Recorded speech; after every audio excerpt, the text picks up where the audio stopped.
আসসালামু আলাইকুম বন্ধুরা, কেমন আছেন? আজকে আপনাদের একটা নতুন ভিডিও নিয়ে আসলাম গাড়ির। আসলে আমরা যারা রোডে গাড়ি চালাই, যারা একবারে নতুন, তারা অনেক কিছুই লক্ষ্য করে না, তার কারণে দুর্ঘটনা ঘটে।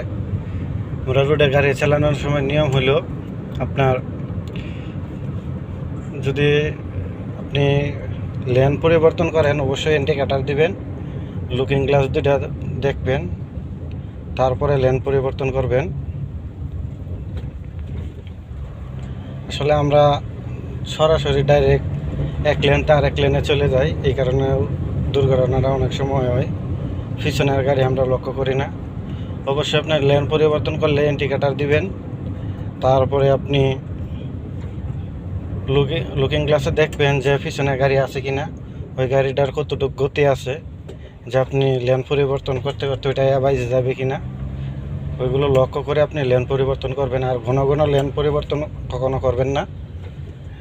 ঘন ঘন লেন পরিবর্তন করলে দুর্ঘটনাটা একটু বেশি হয়।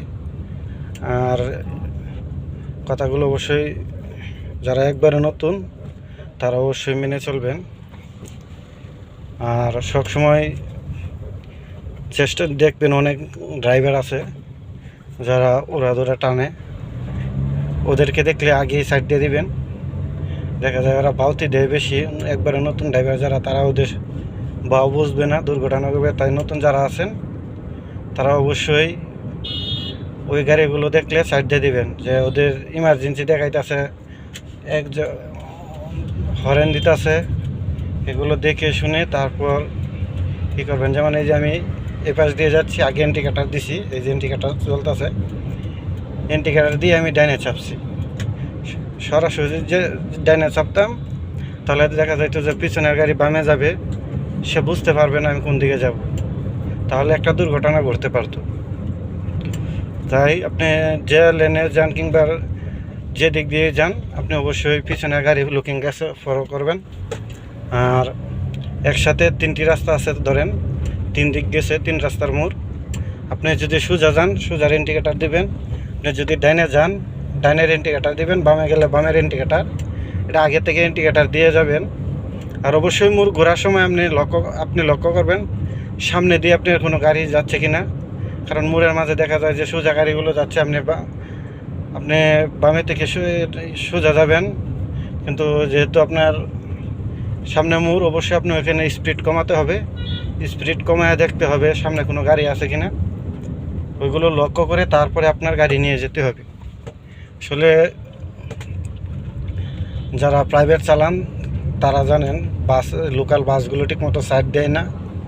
এখানে আপনার লোকাল বাসগুলো এখানে একটু সতর্ক হয়ে চালাতে হবে। তারপর সিএনজি আছে, সিএনজি মনে করেন যাচ্ছে, ফট করে সামনে চলে আসবে।